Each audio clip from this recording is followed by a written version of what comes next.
Selamat siang investor, kembali bersama saya Melina dari Maxco Future News. Pada kesempatan kali ini kita akan membahas berita seputar indeks saham, forex dan juga komoditas. Bursa saham Amerika Serikat tergelincir dari rekor pertumbuhan mingguannya seiring dengan koreksi pada indeks S&P 500 sebesar 0,3% saat penutupan perdagangan Jumat 22 Januari 2021 sore waktu setempat.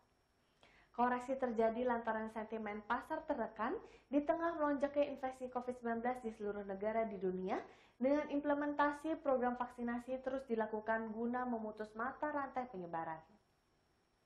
Sabtu 23 Januari 2021, indeks Dow Jones Industrial Average turun sebanyak 179,03 poin atau 0,57% menjadi 30.996,98. Sedangkan S&P 500 melemah 11,60 poin atau 0,30% menjadi 3.841,47.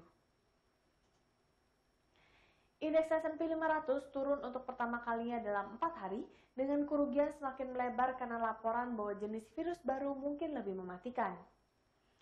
Secara mingguan, S&P 500 telah naik 1,9% dalam sepekan. Sebanyak 8 dari 11 sektor utama S&P 500 berakhir di zona merah, dengan sektor keuangan turun 0,72% dan memimpin penurunan. Sedangkan sektor real estate menguat sebanyak 0,31%, kelompok dengan kinerja terbaik. Indeks komposit Nasdaq menguat 12,15 poin atau 0,09% menjadi 13.543,06. Nasdaq menguat didorong oleh saham teknologi. Kurang dari seminggu sebelum pelantikan, Joe Biden meluncurkan tagihan bantuan COVID-19 senilai 1,9 triliun US dollar. Kondisi itu menunjukkan urgensi untuk memerangi pandemi dan mendukung ekonomi di tengah melonjaknya kasus virus corona. Sementara itu, Bank Sentral Eropa atau European Central Bank mempertahankan suku bunga acuan karena negara-negara di Euro terus berjuang dengan melonjaknya infeksi COVID-19 dan kembali menerapkan penguncian wilayah.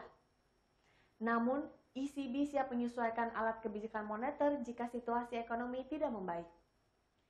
ECB mengungkapkan bahwa operasi refinancing utama ECB, fasilitas pinjaman marginal, dan fasilitas simpanan masing-masing tetap di level 0%, 0,25% dan negatif 0,5%.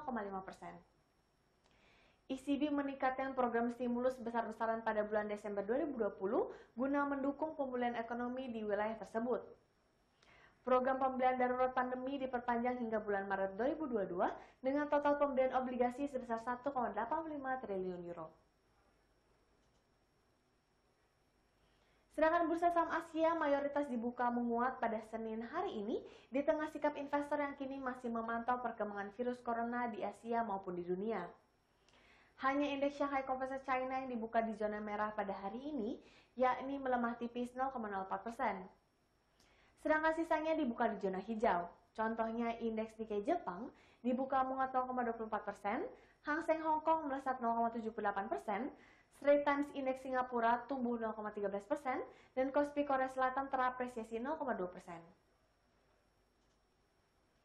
Beralih ke berita komoditas, harga emas naik pada hari Senin 25 Januari, pulih dari penurunan tajam dari sesi sebelumnya. Investor berharap stimulus ekonomi besar-besaran Amerika Serikat akan segera disahkan untuk menghidupkan kembali ekonomi terbesar dunia tersebut. Melansir Reuters pukul 8:05 waktu Indonesia Barat, harga emas spot naik 0,3% menjadi 1.858,57 dolar per ounce. Setelah sebelumnya tergelincir 0,9% pada sesi sebelumnya. Sedangkan harga emas berjangka Amerika Serikat sedikit berubah pada 1.856,60 dolar.